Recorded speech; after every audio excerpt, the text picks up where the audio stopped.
Well, hello there, motherfuckers, and it is time for your Amazing Spider-Man 2 review.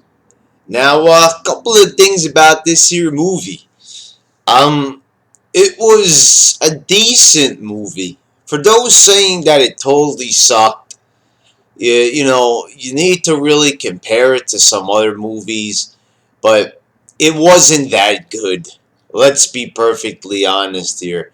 The best Spider-Man movie of all time is still Spider-Man 2. Now, a couple interesting points here.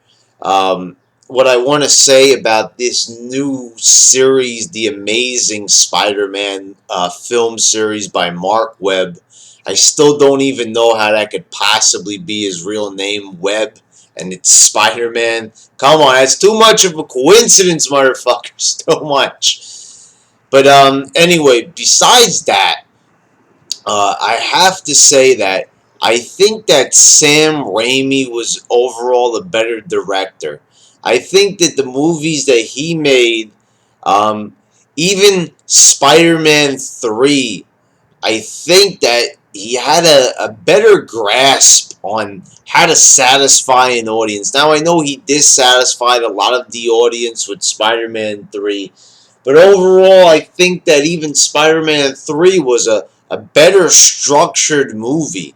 It was more appealing, and, there was more entertainment to be had throughout. Now, the Amazing Spider-Man was a movie that I liked, but such a poor choice of a villain, the Lizard. Very boring. Just basically it's that old cliche of man versus beast. Well, this time around we've got another cliche. Electro. They picked Electro out of all the villains they could have possibly done. This was one of the such a not even like a major villain, but very minor.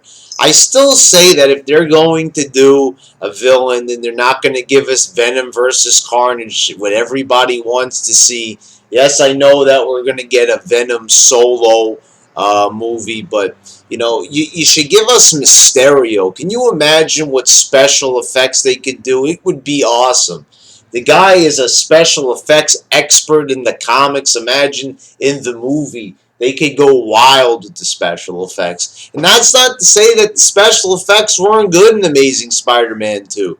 They are amazing. They look incredible. This is one of the best looking superhero movies there is out right now. Overall for Marvel or DC movies, this is one of the best looking ones.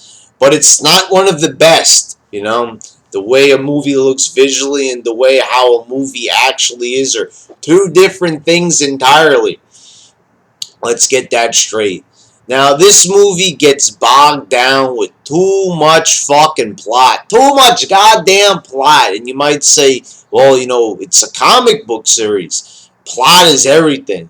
Well, there's too much of it. They need to simplify things. Why the fuck do they have to overcomplicate every single fucking thing?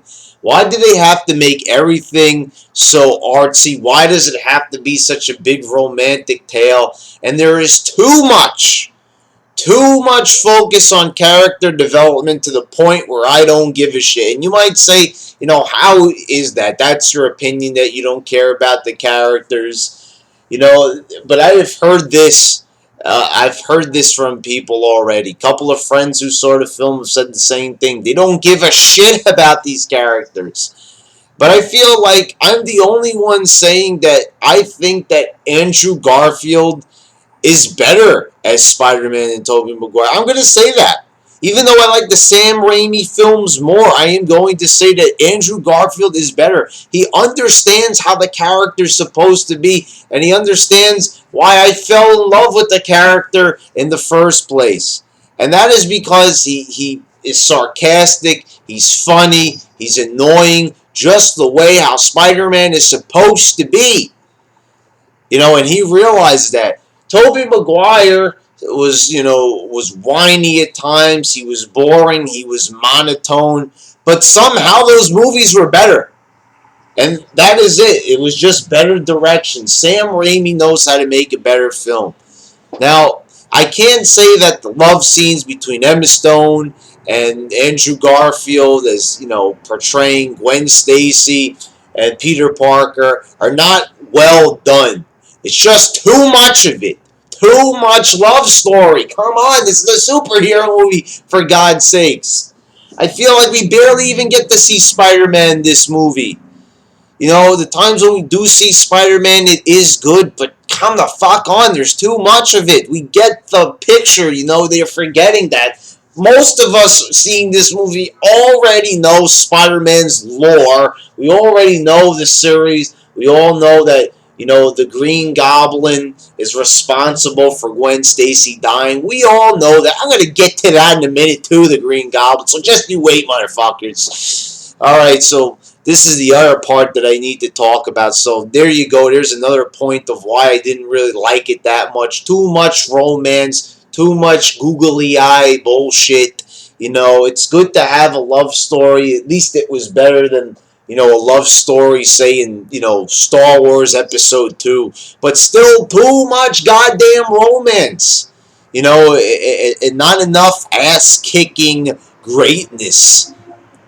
But this was probably my most major complaint about this movie, as I said before. The villain, Electro, played by Jamie Foxx. Very cliche. And you know what this movie reminded me of? Oh, let me set it up first for you. Okay, so he's an engineer, basically, a form of a scientist. He's very nerdy. He's ignored, but Spider-Man gives him attention. He gets saved by Spider-Man one day by Paul Giamatti playing a very over-the-top villain. I couldn't even understand what he was saying. Eventually, this is not a spoiler. He ends up being Rhino, which is also a very weird scene. I'll get to that in a minute as well. But Electro, so he plays this very nerdy fucking villain, and well, not villain yet, but he plays a very nerdy engineer who doesn't get attention from anybody, no friends.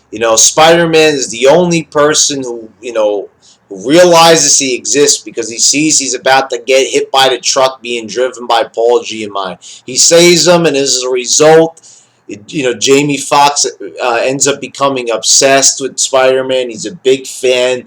He ends up talking to Spider-Man in his apartment when Spider-Man isn't even there. He's just, talking to him out loud. So, not that it's a bad performance, but here's the thing. What does that remind you of? A very geeky scientist. Everybody ignores him, makes fun of him. Yeah, that's right. Guy Pearce in Iron Man 3. They copied the same fucking thing. It's Marvel, different directors, but you get the point, motherfuckers. It's the same character. So, Spider-Man, ends up facing, when he eventually becomes Electro. It's also, he becomes Electro because once again, nobody cares about him. So, he ends up becoming Electro, and he has a standoff with Spider-Man in Times Square, and he thinks Spider-Man set him up, so he hates him. Why couldn't it just be in the comics that he just wants to revolt against society for ignoring him? It's a bit of that, but it's more just because Spider-Man, he thinks, took the spotlight from him. I didn't like it, how they set this whole thing up, and the fact that he was like a nerd that became like an all-powerful villain, said too much Mandarin, and brought back too many bad memories, because I didn't really like Iron Man 3. The way how they portrayed the Mandarin was just plain fucking goofy, and it was very goofy here as well. So that was very cliche that they took the Mandarin route on this, on the villain, when it comes to the villain. They chose to copy Iron Man 3. Didn't like that approach one bit. So what else could be said about this movie?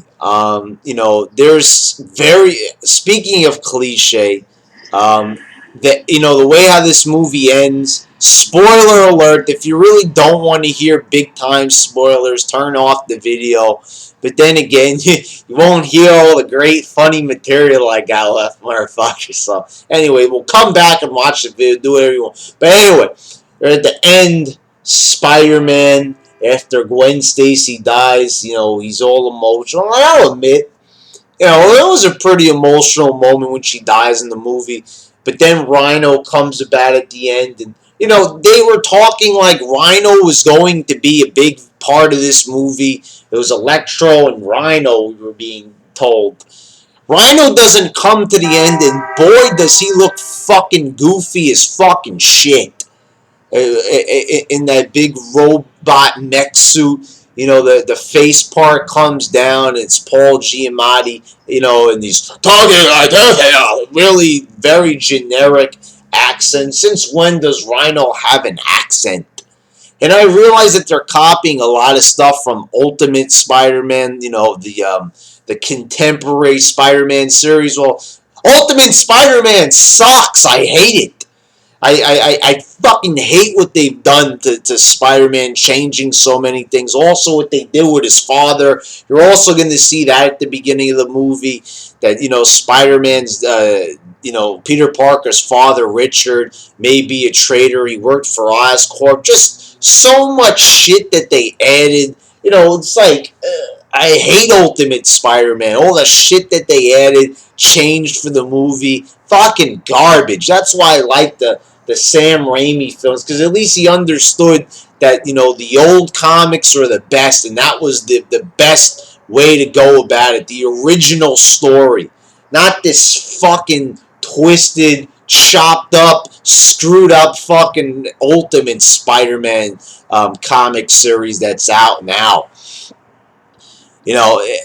So anyway, the end, they have this kid dressed up as Spider-Man. Another kid, he saves him from bullies. So at the end, for continuity purposes, he shows up and he's right in the middle against, Rhino standing there. He's obviously, he could get killed, but, Rhino doesn't kill him because, it's not rated R. You're not going to show dead kids or anything like that.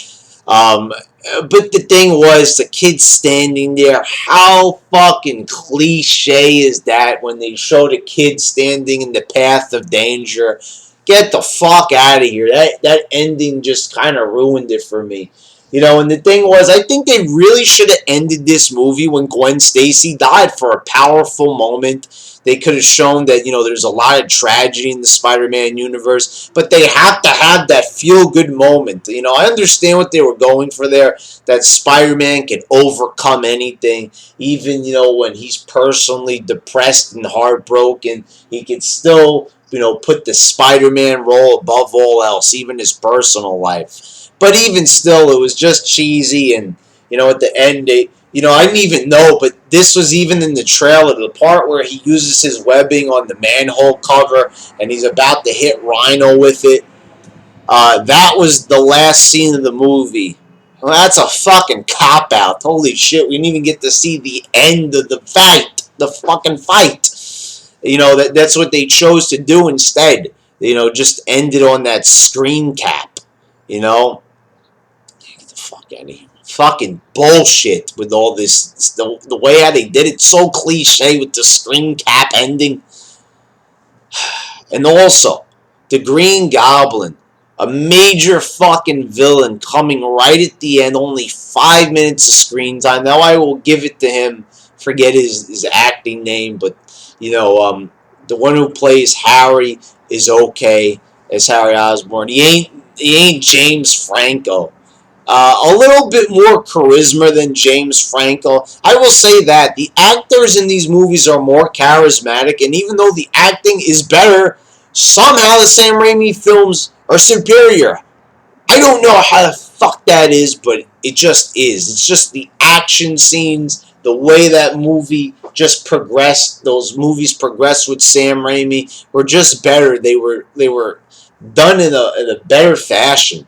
But anyway, comes at the end. Harry Osborn is the Green Goblin. The way they made it this time around, is that the Osborns have, a fatal disease, a very tragic skin disease that eats away at them.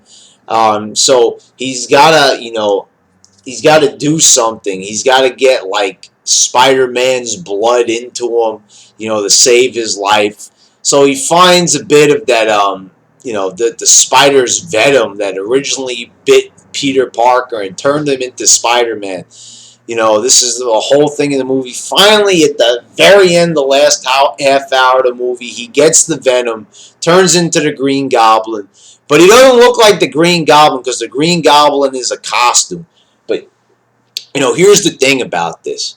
Okay, so you might, say that, okay, well, before you even complain about how he looked, remember how Willem Dafoe looked, as the Green Goblin. That battle suit looked a bit goofy, looked a bit cheesy.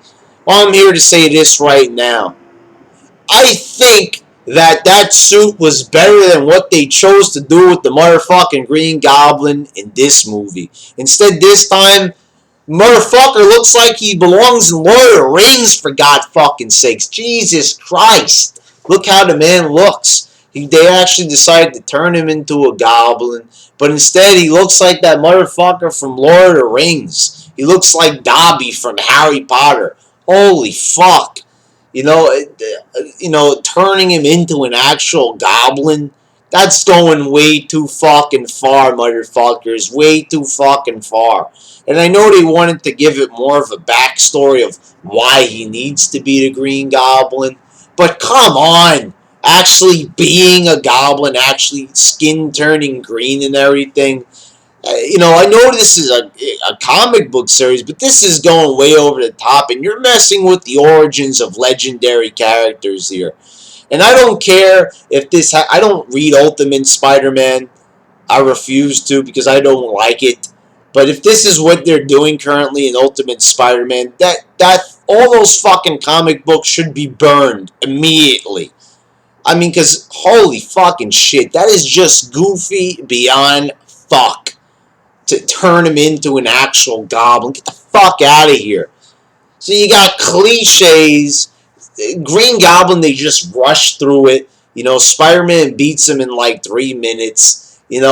Just rushing the whole fucking thing. Stealing plots from other movies and huge amounts of cliches up the fucking ass. The only thing redeemable about these movies is Andrew Garfield's performance as Spider-Man. And that is probably the only thing is, that he is better than Tobey Maguire. But still, the action scenes, just the plot development of the Sam Raimi films is superior. I'm giving this movie, I'll give it a 6.5 out of 10. The special effects, the action scenes that are shown are very good, and it's not a horrible movie.